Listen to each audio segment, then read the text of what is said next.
Kaugnay ng pambobomba ng Estados Unidos sa Iran noong Sabado, nag-alsa ang mga residente ng Washington D.C. at New York noong Linggo laban dito. Sigaw ng mga demonstrador, huwag gerahin ang Iran. Hinimok ng mga nagprotesta ang administrasyon ni Pangulong Donald Trump na tantanan at huwag pakialaman ang labanan sa gitnang silangan. Narito ang special report ni Joanne Soriano. In Washington, D.C., demonstrators rally outside the White House against the government strikes on Iran Saturday. Protesters gathered outside President Donald Trump's residence, urging the administration to stay out of the region. Iranians have their own corrupt rulers to deal with. They don't need our corrupt rulers dropping bombs on them. Just as the Iranian people are not the same as the Iranian government, I hope the world knows that the American people are not the same as this government.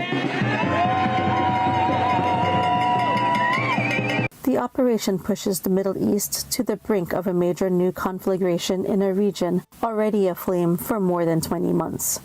This with wars in Gaza and Lebanon and a toppled dictator in Syria.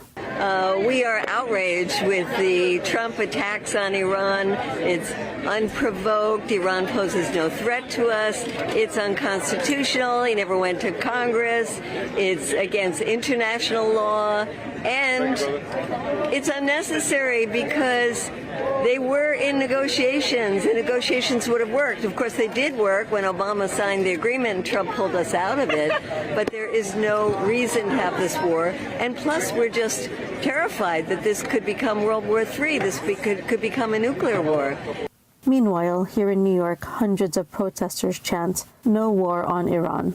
This as they march through the streets to show opposition to Washington's attack on Tehran. Protesters criticize what they say is the seemingly too obvious close relationship between the U.S. and Israel. We recognize this as another war, as an excuse to plunder resources, a war that will see millions dead, just like our involvement in Iraq, a war of aggression perpetuated by two nuclear powers, the United States and Israel, who deeply ironically claim that Iran is the aggressor in the region because of a civilian nuclear program, when in reality the United States is the only country that has ever used nuclear weapons in war. Already Israel has killed hundreds of Iranians and injured thousands more, and we see that the fighting is now escalating more and more. We're here to say that that's enough and it's time for the bombing to end. On Saturday, 7 B-2 bombers flew for 18 hours from the U.S. into Iran. Chairman of the Joint Chiefs of Staff, General Daan-daan, says they dropped 14 bunker buster bombs. In response, Tehran vows to defend itself and on Sunday launched a volley of missiles at Israel. The attacks wounded scores of people and destroyed buildings in its commercial hub, Tel Aviv. The Trump administration says the strikes were intended to destroy Iran's nuclear capability. It asserts that the attack is not in preparation to regime change.